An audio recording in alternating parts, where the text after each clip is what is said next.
दोनों हाथों को जोड़िएगा, रीढ़ को सीधा कीजिएगा, मेरे साथ गुनगुनाइएगा, मुस्कुराइएगा, बोलिएगा नमोस्तु महाराज जी, नमोस्तु महाराज जी, नमोस्तु महाराज जी।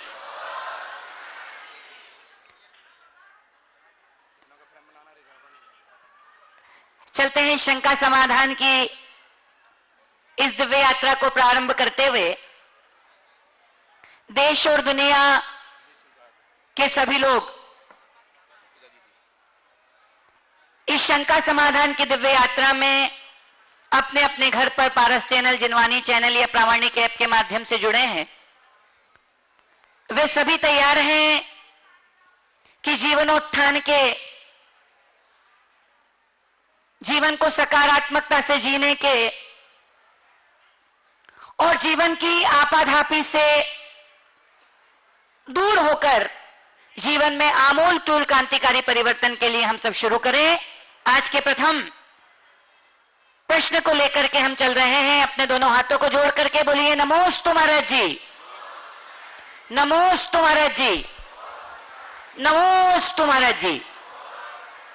आज के प्रथम प्रश्न को लेकर के आ रहे हैं श्रीमान राजकुमार जी विनायकिया, कोलकाता, और उसके बाद तैयार रहेंगी श्रीमती कल्पना जी, शैलेश जी, सांघेलिया, शिवनगर, जबलपुर से। गुरुवर नमोस्तु नमोस्तु नमोस्तु। जयकारा गुरुदेव का। जीवंत दान और मरने के बाद दान में श्रेष्ठ कौन सा है? उसमें दान करने वाले को और दान कराने वाले को कितना पुण्य मिलता है? माँ बाप अपनी बेटी की शादी कर देते हैं लेकिन अपनी ही बेटी के घर में हस्तक्षेप करते हैं, क्या है उचित है? एक का उत्तर मिलेगा, दो का नहीं। सबको एक का ही होगा, इसलिए सभी एक ही सवाल करेंगे क्योंकि बहुत सारे लोग बाद में हताश हो जाते हैं। मैं आपके पहले प्रश्न का उत्तर देता हूँ, दूसरे प्रश्न किसी और के लिए सुरक्षित। आपने पूछा है कि जीते जी दिए गए दान का पुण्य अधिक होता है या मरण के बाद। मैं आपसे एक सवाल करता हूँ, मर जाने के बाद आपके द्वारा छोड़ी गई संपत्ति का मालिक कौन होता है? आप या जिनके पीछे छोड़ गए वो? जिनके पीछे छोड़ गए वो। तो जिसकी संपत्ति, वो संपत्ति किसकी हुई? संपत्ति हमारी हो गई। तुम्हारी हुई कि जो छोड़ के, जिसके लिए छोड़ के गए उसकी हुई? चलो थोड़ा हम तुम्हारी मान लेते, तुम्हारे बाबूजी ने जो छोड़ी वो तुम्हारी हो गई ना? हाँ जी। अब तुम्हारी संपत्ति का स्वामी तुम हो तो जो स्वामी है उसको दान का पुण्य मिलेगा या छोड़ के गया उसको मिलेगा? ठीक है महाराज जी, ये सुनो मेरी बात, ये ठीक नहीं, यही ठीक है, समझे? इसमें बहुत गहराई से समझिए। जीते जी अगर आप दान करोगे तो पूरा पुण्य आपके खाते जाएगा और संपत्ति छोड़ कर जाओगे तो परिग्रह का पाप सिर पर जाएगा। संपत्ति तो यहीं धरी रह जाएगी पर वो परिग्रह का पाप तुम्हारे साथ लगा है, तुम उस ममत्व के साथ जा रहे हो और हो सकता है आर्त रौद्र परिणाम के कारण दुर्गति के पात्र भी बन जाओ। हमें वो कहानी याद रखनी चाहिए कि अपनी संपत्ति से मोह रखने वाला राजा मरा तो अपने ही राज खजाने का सांप बन गया, पता है ना? इसलिए मैं आप सबसे सलाह देता हूं, मेरे मरने के बाद लोग मेरी संपत्ति का दान करें, इस मोह में जीने की जगह जीते जी दान देकर अपना कल्याण करें। मैं कहता हूं अपना तिया पांचा अपने हाथ करके जाओ। मेरे संपर्क में एक व्यक्ति हैं, अब तो नहीं रहे इस दुनिया में, स्वतंत्रता संग्राम सेनानी थे। 82 वर्ष की अवस्था में वो मिले। उन्होंने क्या किया, बड़े बिंदास आदमी थे। उनने अपना चबूतरा और अपने मरने के पहले ही अपना भोज दे दिया। चबूतरा अपने पैसे से बनवाया और गांव को पूरा भोज दे दिया। बोले अरे बाद में मेरे भोज देंगे उसमें मैं थोड़ी रहूंगा। और जो दान पुण्य करना था वो भी कर लिया। बात समझने की है, बहुत गहरी है। लोग जीवन भर धन जोड़ते हैं, धन के मोह में और संतान के मोह में मरकर दुर्गति के पात्र बनते हैं। इसलिए हर व्यक्ति को ये चाहिए, जीते जी जितना आवश्यक है धन जोड़े, अपनी संतान को जितना जरूरी है उतना दे, और जाने के पहले अपनी संपत्ति का अच्छे कार्य में विनियोजन करके जाए, छोड़ के न जाए, अपने साथ लेकर जाए। वो उसके लिए कल्याणकारी है। परिज्ञा का बोझ अपने सिर पर लेकर मत जाओ। मेरे संपर्क में एक सज्जन है, उन्होंने बड़ा अच्छा काम किया, खाटी करोड़पति आदमी। उनने अपने बेटे का राज तिलक कर दिया, अपने बेटे का राज तिलक किया, बड़ा समारोह किया उसका, और राज तिलक करके अपनी संपत्ति का स्वत्व और स्वामित्व से सौंप दिया। अपने पास बहुत थोड़ा रखा और मुझसे आके कहा, महाराज अब निर्भर हो गया हूँ, मेरे पास मेरा इतना ही परिग्रह है। और राज तिलक करते समय उसे जो भी दान निकालना था वो दान भी निकाला, अपने लिए इतना रखा जितना मुझे चाहिए। तो ये भी एक दृष्टिकोण है। क्या आप लोग ऐसा नहीं कर सकते? मरते तक चिपके रहते हो, जैसे शायद ले जाओ, न भूतो न भविष्यति। चलिए, श्रीमती कल्पना शैलेश जी, सांघेलिया, शिवनगर, जबलपुर। उसके बाद तैयार रहेंगी ब्रह्मचारिणी कल्पना दीदी जी बंडा से। जिनका नाम लिया जाता तैयार रहेंगे, अपने स्थान में खड़े हो जाएं, जिससे माइक उन पास पहुंच सके। एक माइक पहले से पहुंचा दें ताकि जाने में टाइम लगता है। दूसरे वाले के पास माइक पहले से पहुंचा दीजिए भाई। जिनका नाम बोला गया वहाँ माइक हाजिर रखो, 2 जन रहो। आइए बोलिए। परम पूज्य मुनि द्वय के चरणों में त्रय बार नमोस्तु नमोस्तु नमोस्तु। महाराज जी, विदुषी नीलू भाभी जी द्वारा हम लोगों को अभी 8वें सूत्र, तत्वार्थ सूत्र के 8वें सूत्र का अध्ययन कराया जा रहा है ऑनलाइन। पहले क्लास हमारे शिवनगर में भैया के यहाँ, सुनील भैया के यहाँ भाभी आती थी, वहीं चलती थी। जब से कोरोना काल चालू हो तो ऑनलाइन चल रही। उसमें एक समस्या आई महाराज जी, अभी एक शंका, कि जो पहले दूसरे स्वर्ग के इंद्र होते हैं देव, वो एक इंद्रियों में जाते हैं, और जो देवियां होती हैं नियोगिनी, उनकी वो ऊपर ऊपर के स्वर्गों में भी देव ले जाते हैं। तो प्रश्न ये है महाराज जी कि जो ऊपर ऊपर के स्वर्गों में देवों द्वारा नियोगिनी देवियां ले जाती हैं, क्या वो भी एक इंद्री में जा सकती हैं? देखो, देवों की चर्चा है और सौधर्म एहसान स्वर्ग तक के देवों की चर्चा है। देवियां ऊपर के नियोगी देवों के साथ ऊपर चले जाती है। यद्यपि आगम में ऐसा कुछ स्पष्ट उल्लेख नहीं है, पर मैं अपनी धारणा के अनुसार ऐसा कह सकता हूँ कि वो देवियाँ एक इंद्रियों में नहीं जाती होगी, क्योंकि वो उत्तम परिणाम वाले देवों के साथ रहती हैं। तो जो जैसे के साथ रहता है वो वैसा ही हो जाता है, ऐसा समझना चाहिए। पूज्य गुरुदेव के चरणों में सकल दिगंबर जैन समाज बंडा एवं परिवार का नमोस्तु, त्रैबार नमोस्तु महर्षि। महर्षि, हमारा प्रश्न यह है कि जो आत्महत्या लोग करते हैं तो वह उनका जो परिणाम होता है वह तात्कालिक होता है कि पूर्व निबद्ध होता है? लोग कहते हैं कि ऐसा होना था इसलिए हो गया। तो आपसे शंका का समाधान चाहते हैं। देखिए, कोई आत्महत्या कर ले और हम अपने चित्त के समाधान के लिए कहें कि ऐसा होना था सो हो गया, ये तो ठीक है। लेकिन ऐसा मानना कि आत्महत्या सब कुछ पूर्व नियोजित ही होता है, ठीक नहीं। ये एक सर्टेन मूवमेंट का क्षण होता है, और उस समय व्यक्ति को अगर कोई समझाने वाला मिल जाए तो उससे वो बहुत कुछ बच भी सकता है। इसलिए व्यक्ति को चाहिए कि जब कभी ऐसी स्थिति आए हम ऐसे व्यक्ति को मोटिवेट करें। मेरे संपर्क में कई ऐसे लोग हैं जिन्होंने आत्महत्या करने का मन बनाया और उन्हें कोई अच्छा निमित्त मिल गया, टल गया, और वो आज जिंदा है। तो ये चीज़ें हैं। इसलिए ये कहना कि मेरा जब नियोग होगा आत्महत्या का, मेरी द्वारा आत्महत्या हो जाएगी, ठीक नहीं। पहले से बंधा हुआ नहीं रहता, ऐसा कहना ठीक नहीं। नमोस्तु महर्षि, नमोस्तु। श्रीमती कुसुम सुनील जी, जैन भेसा, परिवार अजमेर, होटल कनक सागर से। उसके बाद तैयार रहेंगे श्रीमान राकेश जी, रजनी जी गोधा, ट्रस्टी गुणायतन, इंदौर। नमोस्तु महाराज जी, मेरा प्रश्न है कि हमारे जैन धर्म में पूजा के साथ साथ ध्यान और योगा का क्या महत्व है? ध्यान और योग का क्या महत्व है? देखिए, पूजा प्रारंभिक अवस्था की उपासना है और ध्यान उत्तर अवस्था की साधना है। पहले पूजा फिर ध्यान। जिन लोगों का मन जल्दी नहीं रमता वो ध्यान करे या वो पूजा करे, और जिनकी पूजा में मन जम जाए वो ध्यान करे। हमारे शास्त्रों में पूजा, स्तोत्र, जप, ध्यान, इनको उत्तरोत्तर महान बनाया।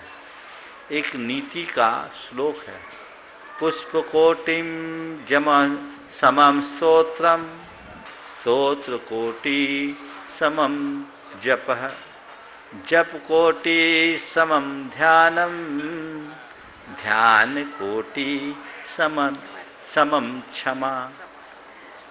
तो क्या कह रहे हैं? पूजा कोटि समम स्तोत्रम, 1000 करोड़ पूजा करो और एक स्तोत्र का पाठ करो बराबर है। स्तोत्र कोटि समम जपः, 1 करोड़ स्तोत्र पढ़ो और एक जाप करो, ये बराबर है। जप कोटि समम ध्यानम, 1 करोड़ जप करो और एक बार ध्यान करो, ये समान है। और 1 करोड़ ध्यान करो और एक बार क्षमा धरो, सब समान है। ये क्यों? पूजा में एक जितनी एकाग्रता होती है, स्तोत्र पाठ में उससे अधिक एकाग्रता आवश्यक होती है। उससे अधिक एकाग्रता की आवश्यकता जप में होती है और जप से भी अधिक एकाग्रता की आवश्यकता ध्यान में होती है। और क्षमा में एकाग्रता भले नहीं है लेकिन परिणामों की निर्मलता की आवश्यकता है। यानी करोड़ों ध्यान से हम जितने कर्मों की निजरा करते हैं वो एक बार की क्षमा से हम कर देते हैं, ऐसा समझ। महाराज जी, श्रीमान इंदौर से हाँ बोले। राकेश जी, रजनी जी, गोधा ट्रस्टी गुणायतन, उसके बाद तैयार रहेंगे श्रीमान गायक जी पाटनी दुर्ग। हे वर्तमान काल के गौतम गढ़धर, आपके चरणों में कोट से नमन, कोट से वंदन। पूज्य अरस सागर जी महाराज के चरणों में भी कोट से नमन। हे स्वामिन, आजकल समय अभाव के कारण छोटे छोटे घर पाए जाते हैं और उनके पास समय भी कम होता है। उनके यहाँ जब दैव योग से कोई स्वर्गवास हो जाता है तो तीसरे दिन यानी 58वें के दिन ही वो घड़ियों का संस्कार करते हैं। उसका परिणाम क्या होता है? उसी दिन सारे मेहमान इकट्ठे होते हैं, उनको और दान के लिफाफे मंदिरों में दान एक चारों तरफ बांटा जाता है। इसके पश्चात 10 दिन तक शाम को मोबाइल खोलकर दोपहर को सारे पाठ पढ़े जाते हैं। क्या दोनों क्रिया उचित है? क्या उनमें पाप का बंध नहीं होता है गुरुवर? देखिए, सबसे पहले तो मुझे गणधर नहीं करो। गणधर चौथे ही काल में होते हैं और चौथे ही काल में सोखते हैं। पंचम काल के गणधर तो बड़े खतरनाक बन जाते हैं, इसलिए मुझे अभी गणधर कहने की कोशिश कोई नहीं करो। मैं मुनि हूँ, मुनि ही बन करके जीना चाहता हूँ और उसमें ही अपनी भलाई समझता हूँ। और आप लोगों से भी निवेदन है, भक्ति के अतिरेक में ऐसे शब्दों का प्रयोग न करें, है ना, तो ज़्यादा अच्छा है। आपने कहा आजकल छोटे परिवारों में होने वाली गमी में तीसरे के दिन ही सब कुछ कर लेना कितना उचित है। ये बदले हुए समय का परिणाम है। पहले लोगों को कांधा लेकर के शमशान पहुंचाया जाता था, अब सीधे लोग शमशान पहुंचते हैं, है ना। अब धीरे धीरे और चेंज आएगा। अब शमशान अभी तो पहुंच जाते, बाद में लोग तीसरे में ही पहुंचेंगे जबकि संख्या होने लगी। तो ये चीज़ें अच्छी नहीं हैं। कायदे से आप तीसरे दिन बैठक उठा लो अपनी सुविधा की दृष्टि से, उसमें तो मुझे कोई असहमति नहीं है। लेकिन दान की क्रिया सूतक के बाद ही होनी चाहिए। जब तक व्यक्ति सूतक ग्रस्त है उस अवस्था में दान नहीं देना चाहिए। शास्त्रों के विधानानुसार सूतक में दान करने से कुभोग भूमि जाने का भागी बनता है। समझ गए? तो वो सूतक, अब सूतक शब्द दिया है, तिलोपनिषद में भी उल्लेख है। अब सूतक कितने दिन का ये नहीं है, पर सूतक है।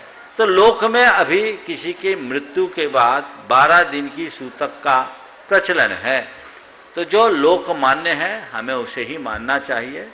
और ठीक है, बैठक उठा दें, दुकान उकान खुल जाए, लोग अब पहले तो बहुत लोग होते थे तो एक व्यक्ति अटेंड करने वाला होता था, अब लोगों को काम धाम में जाना है, बहुत सारी उनकी अपनी निजी समस्याएं भी होती है। तो उसके मद्देनज़र यदि ऐसा होता है वो गलत नहीं है। लेकिन दान आदि की क्रियाएं जिस दिन 12 दिन पूरा हो जाए, घड़ी का या पगड़ी का दस्तूर जब हो तब ही करना उचित है। उस समय न तो दान घोषित करना चाहिए और न ही समाज को घोषित करवाना चाहिए। अब चक्कर ये है कि पहले जो पात्र दान, एक बहुत गहरी बात बोल रहा हूं, उसे सुनिए। ये दान क्यों दिया जाता है? किसी के मरने के उपरांत दान देने की बात है, वो क्यों है? हमारे शास्त्रों के विधानानुसार देव पूजा और पात्र दान ही अरिष्ट निवारण का सर्वोत्तम साधन है। भरत चक्रवर्ती को जब 16 अशुभ सपने आए थे, उसके मन में उद्विग्नता छाई थी, तो उसकी शांति के लिए उसने भगवान का अभिषेक किया, यानी शांति धारा की, पात और पूजन किया और पात्र दान दिया था। हमारे शास्त्रों के अनुसार सूतक की समाप्ति देव पूजा और पात्र दान से होती है। तो चलो भाई, अब 12 दिन तक का सूतक हो गया, अब देव पूजा करो, पात्र दान करो और अपने जीवन को सामान्य गति दो, ये उसके पीछे का उद्देश्य है। तो अब वो भावना तो गौण हो गई। अब दान बोलना है तो पंचों के बीच बोलो, समाज के बीच बोलो, सारी भीड़ तो अब तिया में ही होती। हमारा जब जयपुर चातुर्मास था तो भट्टारक की नसिया में रोज एक तिया, सप्ताह में 5-6 तो होती, और किसी किसी दिन तो एक एक दिन में 3-3 तिया भी मैंने देखा। हजारों लोग इकट्ठे होते हैं। तो अब वो क्या है, अब आज भीड़ है तो हमें दान बोलना है, अभी बोल दो। अरे भैया, तुम दिखावा कर रहे हो या दान? सूतक अवस्था में न तो दान घोषित करना चाहिए, न ही दान घोषित कराना चाहिए। ये सावधानी रखनी चाहिए। 10 दिन तक मोबाइल लेकर पाठ बोलते हैं। आराम, पहली बात तो ये। अब मोबाइल लेकर के पाठ बोलते हैं, मैंने अनेक बार बोला, जिनवानी जिनवानी है, चाहे वो टेक्स्ट फॉर्म में हो या डिजिटल फॉर्म में, हमें उसकी शुद्धता का पालन करना चाहिए। आप जब पाठ कर रहे हैं तो उसे मोबाइल का सामान्य टेक्स्ट मान करके कर रहे हैं, आप जिनवानी मान करके कर रहे हैं? जिनवानी। तो फिर आपकी विनय कहाँ? और विनय नहीं तो जिनवानी के पठन पाठन का कोई अर्थ नहीं। ये सावधानी सभी को रखना चाहिए, त्यागियों को भी रखना चाहिए। इसलिए मैं सभी से कहता हूं, 2 डिवाइस रखो, एक बात करने की और एक भगवान से बात करने की, जिनवानी से बात करने की। उसको शुद्धता के साथ रखो। ऐसी सबके जेब में 2-2 मोबाइल तो होते, तीसरा और सही। इससे तुम्हारा पुण्य बढ़ेगा, पाप घटेगा, इसमें कोई संशय नहीं। नमस्ते महाराज। श्रीमान गायक जी पाटनी दुर्ग, उसके बाद तैयार रहेंगे श्रीमान राजकुमार जी जैन, ट्रस्टी गुणायतन दिल्ली। नमस्ते महाराज जी, मैं गायक पाटनी दुर्ग से आया हूँ।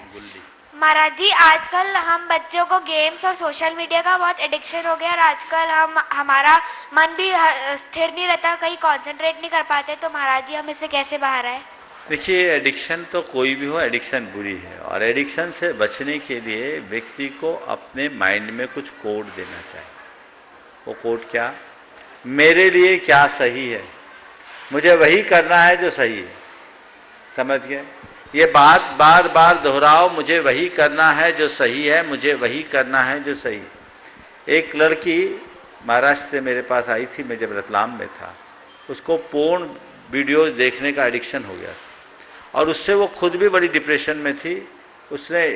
उसका मन हो गया था कि मैं सुसाइड कर लूँ। उससे न किया जाता था न रहा जा सकता।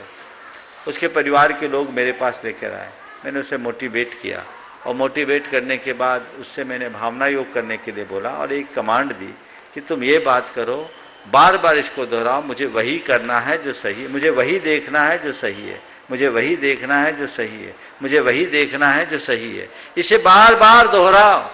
आप सुनकर ताज्जुब करोगे, 4 महीने बाद वो परिवार मेरे पास आया। जब मैं 52 गजा पहुंच गया था, उस बेटी ने कहा, महाराज जी मैं उस एडिक्शन से पूरी तरह बच गई। तो अपने मन में ये कमांड दो, तुम्हारे सबकॉन्शियस में ये बात गहरे बैठ जाए तो फिर मन कभी नहीं भटकेगा। ओ श्रीमान राजकुमार जी जैन, दिल्ली ट्रस्टी, दुर्ग ट्रस्टी गुणायतन, और उसके बाद तैयार रहेंगे। दिल्ली भी नहीं है, दुर्ग भी नहीं है, गुल्ली है। बोलो। इसके बाद तैयार रहेंगे श्रीमान संदीप जी जैन, कानपुर। महाराज जी नमोस्तु नमोस्तु नमोस्तु। महाराज जी ये प्रश्न पूजा के वस्त्रों के रंगों के संबंध में है। श्रावक जन अभिषेक पूजा के समय जो धोती दुपट्टा पहनते हैं उनका रंग प्रायः केसरिया, सफेद, गुलाबी या पीला होता है। हमारी जिज्ञासा यह है कि इन रंगों का क्या कोई प्रभाव पड़ता है और अगर इनमें से किस रंग को सर्वोत्तम माना जाए। देखिए, केसरिया, सफेद, पीला, ये जो रंग है ये सब सात्विकता के द्योतक हैं।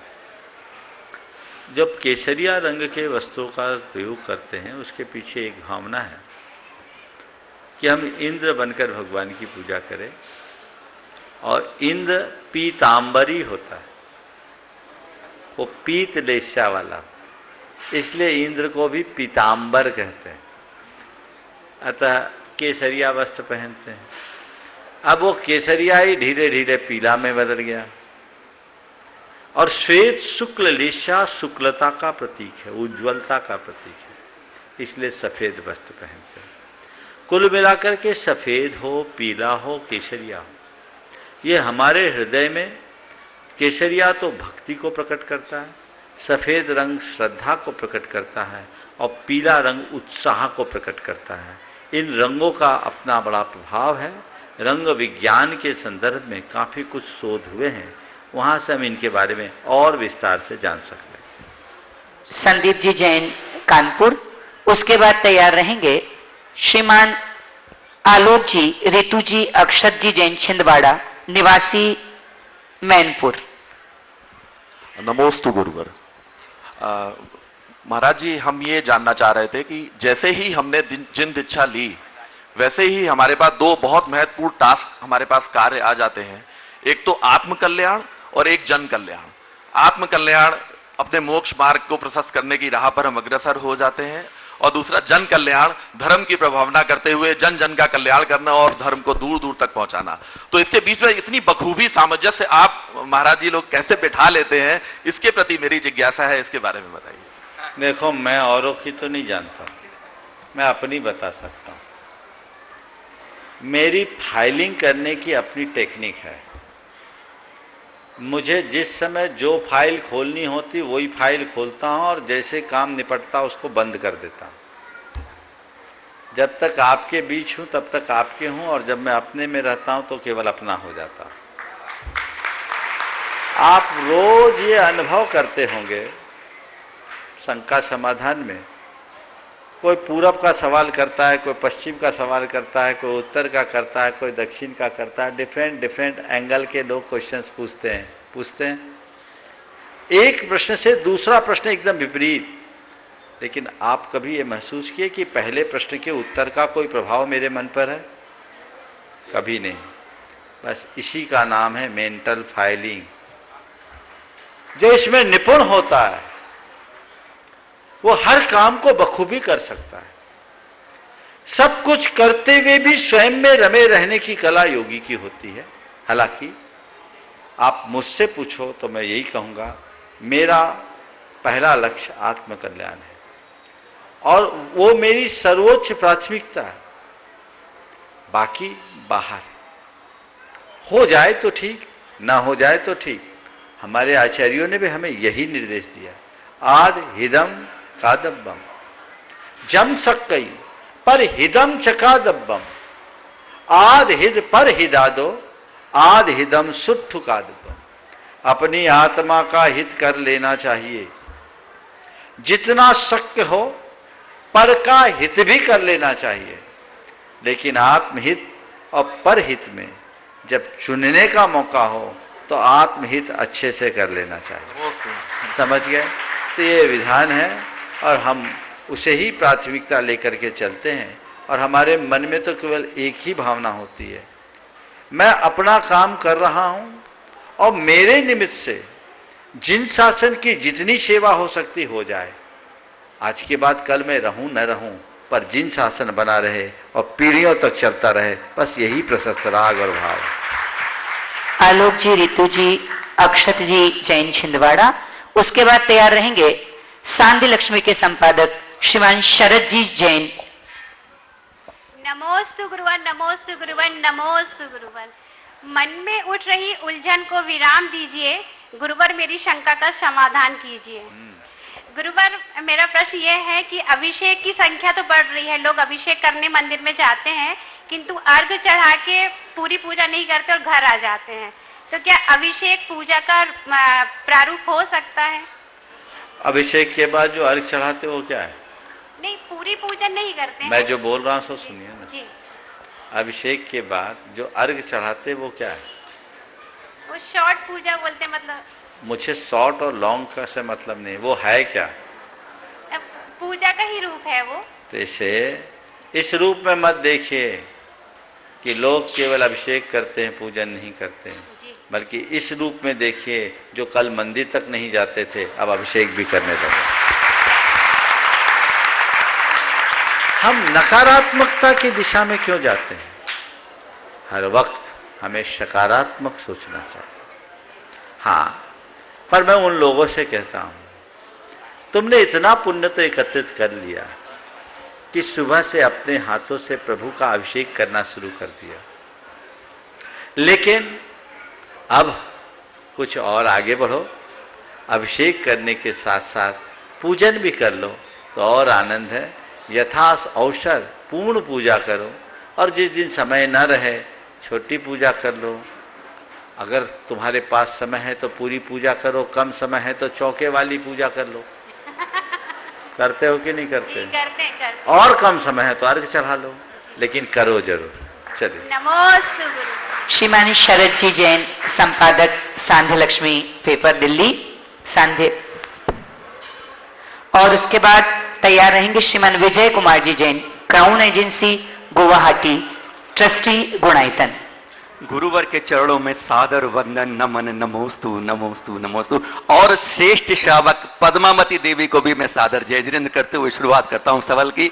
नवरात्र महाराज जी, आज 9वां रात्र है वैष्णव धर्म के अनुसार, पर इसने हमारे जैन धर्म के अंदर कितनी ज्यादा जड़ें खोद ली हैं कि दक्षिण के अंदर तो आज हमने तीर्थंकरों को गौण कर दिया है और हम वहां केवल देवियों को पूजने लगे हैं। बात यहीं खत्म नहीं होती, अब उसने उत्तर भारत में भी ये कर लिया है। प्रथमानुयोग में आता है कुछ श्रेष्ठ, मानता हूं मैं कुछ देवियों को मानते, पर क्या वास्तव में हम तीर्थन को गौण करके इन देवियों को पूजने लगेंगे तो क्या हमारे जैन धर्म का अस्तित्व आगे रह पाएगा, या ये गलत है या सही है? महाराज जी, सबसे पहला सवाल तो ये है कि जो लोग पूजते हैं उनसे पूछो। जो लोग, आपने एक सवाल किया ये सही है या गलत, मैं इसके ऊपर चर्चा अभी न करके केवल ये एक चर्चा करना चाहूँगा कि जो लोग इन्हें पूजते हैं वो क्यों पूजते हैं।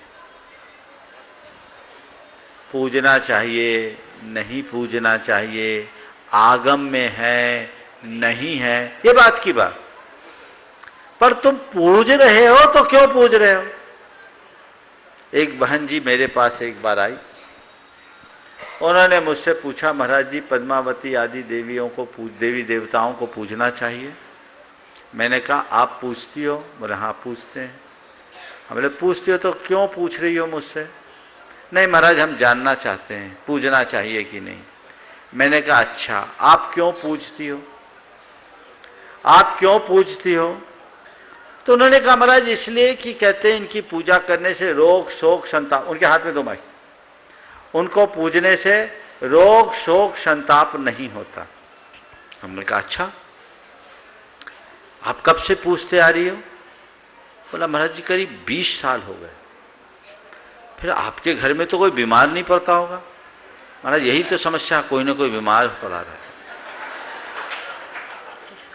अच्छा, आपके यहां कभी कोई शोक नहीं हुआ होगा? महाराज बड़ा टेंशन है, पिछले 1.5 साल में 3 मौतें हो गई, जिसमें 2 कच्ची मौतें हो। अच्छा, आपको कोई टेंशन तो नहीं होगा? महाराज जी पूरी फैमिली में बहुत टेंशन है, जब से हमारी सासू माँ गई है सब भाइयों में बड़ा डिस्टरबेंस चल रहा है, रात दिन टेंशन है, महाराज जी कोई उपाय बता दीजिए ना। मैंने कहा बहन जी अभी अभी आपने कहा कि इनको पूजने से रोग शोक संताप नहीं होता, और 20 वर्षों से पूजने के बाद आपने ही कहा हमारे घर में कोई ना कोई रोगग्रस्त रहता है, अभी 1.5 साल में 3 मौतें हो गई, सो शोक भी है और संताप तो बनाई है, तो पूजा से क्या पाया? एकदम चकरा गई। मैंने कहा इस तरह के विश्वासों से ऊपर उठकर हमें तत्व का श्रद्धान करना चाहिए, आत्मा के स्वरूप को पहचानना चाहिए, वस्तु के स्वरूप को जानना चाहिए, कर्म सिद्धांत पर भरोसा रखना चाहिए, कर्म कांडों पर नहीं। ये बात सदैव ध्यान रखिए। हमारे जीवन में आने वाले रोग शोक संताप एक अशुभ संयोग है, और ये अशुभ कर्म के निमित्त से होते हैं। इनका निवारण तभी होगा जब अशुभ कर्मों का निवारण होगा, और अशुभ कर्मों का निवारण का और कोई उपाय नहीं है सिवाय प्रभु स्मरण के। भगवान को भजोगे, परमेष्टि का स्मरण करोगे तभी होगा, और तब भी हो ये कोई गारंटी नहीं। लेकिन प्रभु की शरण में जाओगे, तुम्हारा रोग शोक संताप मिटे या न मिटे, तुम्हारा मन शांत जरूर हो जाएगा, तुम्हारा मन निर्मल जरूर हो जाएगा। इसलिए इस झमेले में मत पड़ो किसे पूजूं और किसे न पूजूं। मैं क्या कहूं, बड़ा देखकर दुख भी होता है और आश्चर्य भी होता है कि इतना उत्तम तत्व ज्ञान युक्त जैन धर्म आज थोथे कर्म कांडों में उलझ करके रह गया है। मूलभूत तत्व ज्ञान आज लोगों तक नहीं पहुंचाया जा रहा है, उसे बस छोटी छोटी बातों में उलझा करके रखा जा रहा है। और लोग भी हैं जो अपने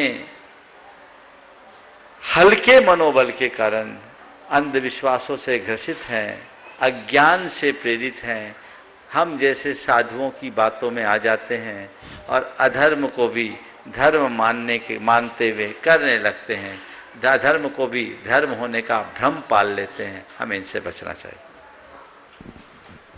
श्रीमान विजय कुमार जी जैन, क्राउन एजेंसी गुवाहाटी। उसके बाद तैयार रहेंगी ब्रह्मचारिणी अंकिता दीदी दलपतपुर। महाराज श्री, मेरे परिवार और दिगंबर जैन समाज गुवाहाटी का 3 बार नमोस्तु नमोस्तु नमोस्तु। महाराज श्री, ये प्रश्न ऑनलाइन प्रश्न नहीं, अभी काफ़ी दिनों से नहीं हो रहा है, इसके लिए गुवाहाटी से निर्देशिका जैन ने पूछा है। मुनिश्री को नमोस्तु करते हुए आपके द्वारा श्री कुंद कुंद आचार्य वांग्मय समयसार मोक्ष मार्ग प्रवचन श्रृंखला का शुभारंभ, प्रवचन सुनकर मिट्टी का गोला बनने का मन हुआ।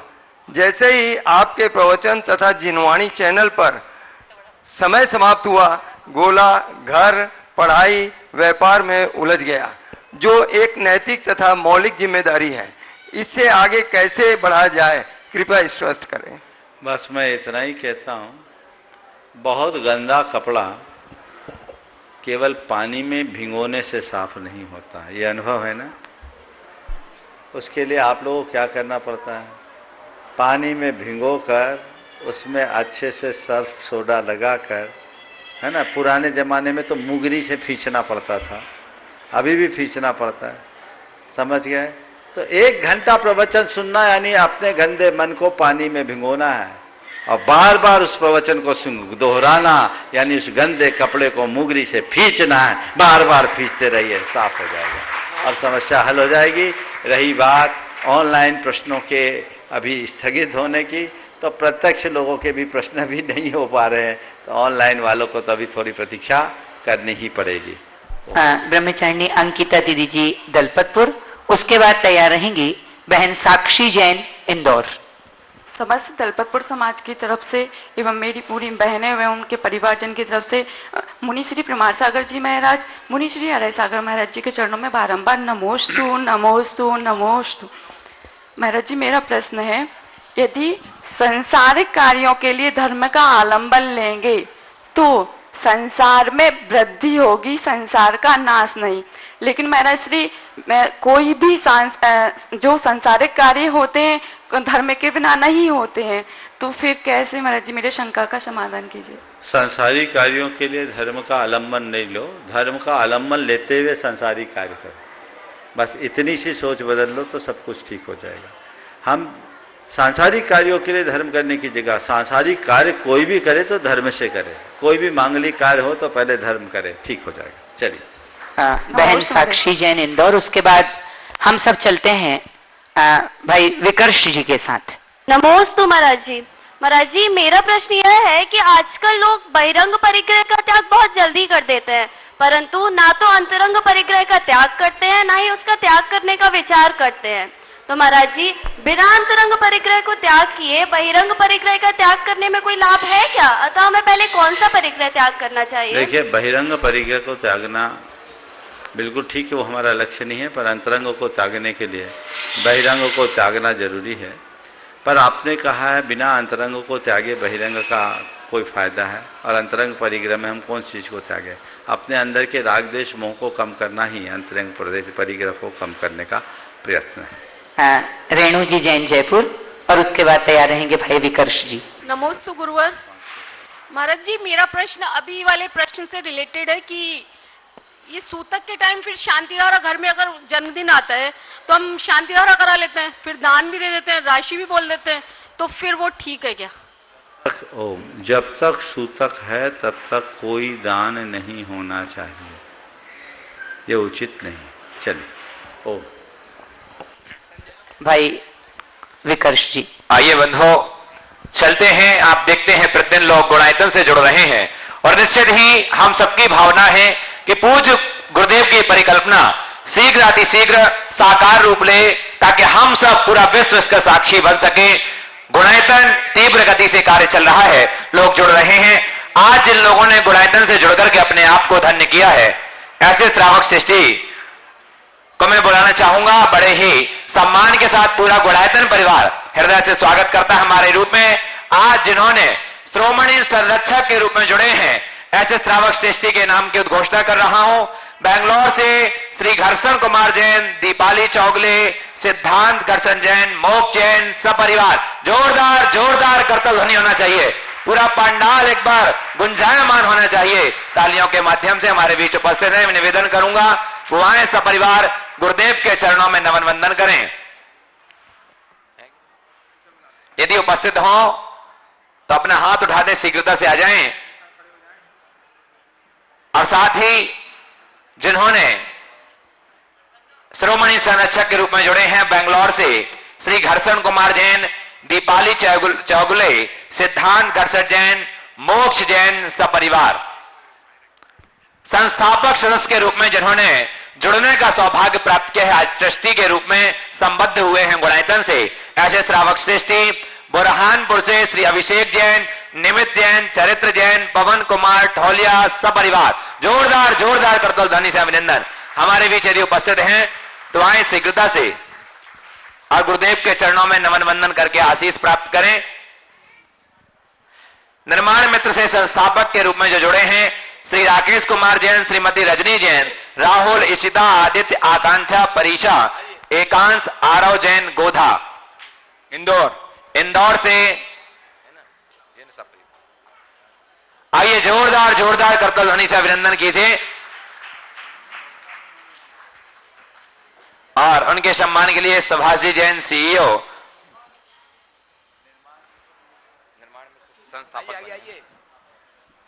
संस्थापक सदस्य बने हैं, जो पहले गुणायतन से जुड़े थे लेकिन आज उन्होंने संस्थापक सदस्य के रूप में अपने आप को संबद्ध किया, ट्रस्टी बने हैं आज गुणायतन के। जोरदार करतल ध्वनि से स्वागत कीजिए। और सूत्रधार के रूप में श्रीमती चंद्रा गंगवाल, हिमांशु, सुधांशु, किरण, संगीता, पीयूष, पल्लवी, आयुष, परी, समय गंगवाल सपरिवार कोलकाता से एक बार जोरदार करतल ध्वनि से स्वागत कीजिए। आइए हमारे बीच उपस्थित हैं, निवेदन करेंगे और उनके सम्मान के लिए लता जी गंगवाल और शैलेंद्र जी हमारे मुख्य प्रशासक गुणायतन के बुआएं और ऐसे श्रावक सृष्टि परिवार का सम्मान करें। और आज हमारे बीच में उपस्थित है रांची से स्वर्ण, जिन्होंने स्वर्ण कला एवं प्रतिमा जी विराजमान की है गुणायतन में, ऐसे चंद्रकला सेठी, धर्मपत्नी स्वर्गीय श्री शांतिलाल जी सेठी, स्वर्गीय सुभाष सेठी रांची से जोरदार करतल ध्वनि से अभिनंदन कीजिए। हमारे बीच उपस्थित हैं। बैठिए, आप लोग बैठिए, कार्यक्रम बाकी है, प्लीज बैठे रहिए आप लोग। आइए मैं निवेदन करूंगा, है नहीं है क्या? हाँ, चंद्रकला जी सेठी, धर्मपत्नी स्वर्गीय शांतिलाल सेठी, स्वर्गीय सुभाष सेठी रांची से हमारे बीच में है। आए और हमारी इस मान वंदना को स्वीकार करें, जोरदार करतल ध्वनि से अभिनंदन कीजिए। साथ ही हमारे बीच में दमोह से रूपचंद जी, शोभा जी जैन उपस्थित हैं, वो भी आए और गुरुदेव के चरणों में नमन वंदन करें। और उनके सम्मान के लिए सुभाष जी जैन सीईओ और सुनील जी जैन सीएफओ गुणायतन, और साथ ही शैलेंद्र जी रहेंगे दुबई से, जो हमारे मुख्य प्रशासक के रूप में गुणायतन से हैं। अब राजकुमार जैन दिल्ली से गुणायतन ट्रस्टी, आइए।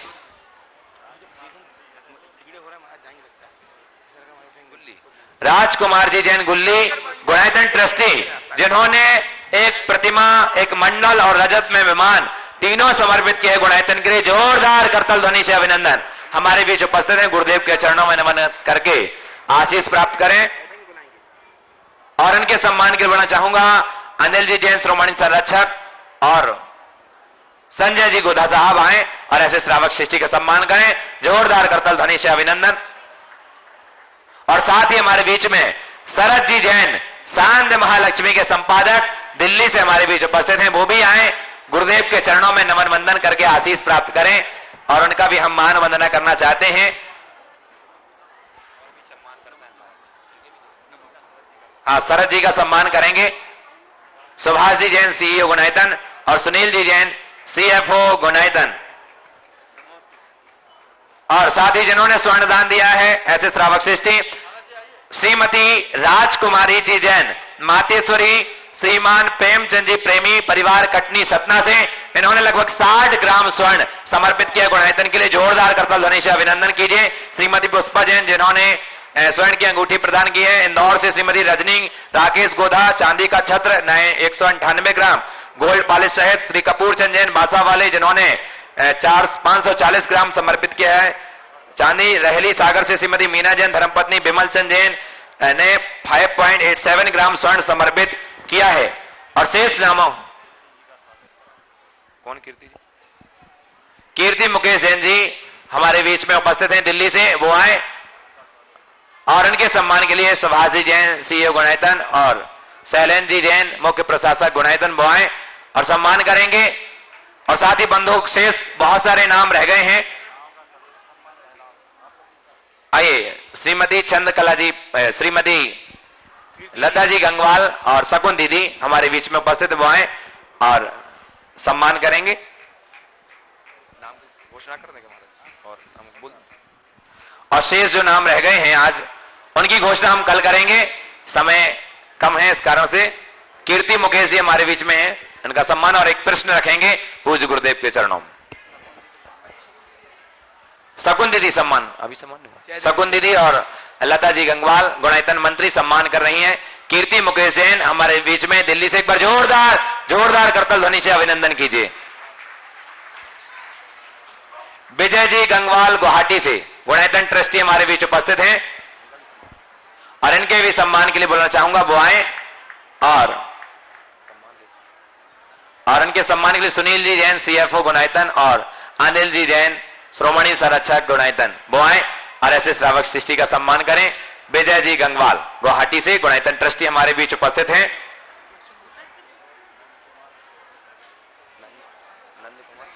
नंद कुमार मुकेश जी जैन आगरा से हमारे बीच उपस्थित हैं, वो भी आए आगरा मुंबई से और गुरुदेव के चरणों में नमन वंदन करके आशीष प्राप्त करें और उनका सम्मान हमारे अनिल जी श्रोमणी संरक्षक गुणायतन और साथ ही शैलेन जी मुख्य प्रशासक गुणायतन वो आए और ऐसे श्रावक शिष्टि का सम्मान करेंगे। मुकेश जी जब तक सवाल कर रही है कीर्ति मुकेशी जैन दिल्ली से, बोलिए। नमोस्तु गुरुदेव, एक बार आपने बताया कि जिस व्यक्ति के संक्लेश परिणाम होते हैं तो उससे आयु के निषेध का शरण होता है और वह व्यक्ति अकाल मृत्यु को प्राप्त होता है। यानी यदि वह व्यक्ति 100 वर्ष की आयु लेकर आया है तो वह 80, 90 या 95 वर्ष में आयु को पूर्ण करके मृत्यु को प्राप्त होगा। तो गुरुदेव यदि हमारे पुरुषार्थ पर ही आयु निर्भर है तो आयु कर्म के बंध का क्या औचित्य है? देखिए, आयु कर्म का बंध तो हमने कर लिया, अब उसको खपाना हम पर है। हम उसे कैसे खपाते हैं, सही रूप में खपाते हैं या गलत रूप में खपाते हैं। अगर गलत रूप में खपाएंगे तो आयु कर्म हमारा समय में खिर जाएगा, इसलिए सही रूप में खपाना चाहिए। हमारे बीच में श्रीमती चंद्रा गंगवाल, हिमांशु, सुधांशु, किरण, संगीता, पीयूष, पल्लवी, आयुष, परी, समय गंगवाल परिवार कोलकाता से हैं, इनका सम्मान हो रहा है। सूत्रधार के रूप में जुड़े, एक बार जोरदार करतल ध्वनि से अभिनंदन कीजिए। सूत्रधार के रूप में ही श्रीमान मानिक चंद जी जैन पिंडरई, इन्होंने सूत्रधार के रूप में अपने आप को गुणायतन संबद्ध किया है, वे भी आए अपने परिवार के साथ। श्रीमान मानिक चंद जी मुन्नालाल जी जैन पिंडरई, सुखमती माता जी के गृहस्थ जीवन के भैया, वे आज सूत्रधार के रूप में गुणायतन जोड़ रहे हैं। बहुत बहुत साधुवाद। आइए इनके सम्मान के लिए श्रीमान शैलेंद्र कुमार जी जैन CAO गुणायतन एवं श्रीमान सुभाष चंद जी जैन CEO गुणायतन, वे आए, इनका सम्मान करें। श्रीमान मानिक चंद जी जैन पिंडरई सीता से आए।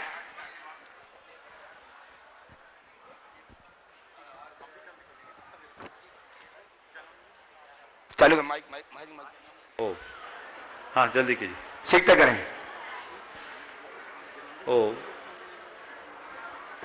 और इस प्रकार आज इस कार्यक्रम को हम यहीं पर स्थगित करते हैं। समय भले है लेकिन अनुकूलता नहीं है, इसलिए आज का कार्यक्रम यहीं पर स्थगित होता है। बोलिए परम पूज्य आचार्य गुरुवर श्री विद्यासागर जी महाराज की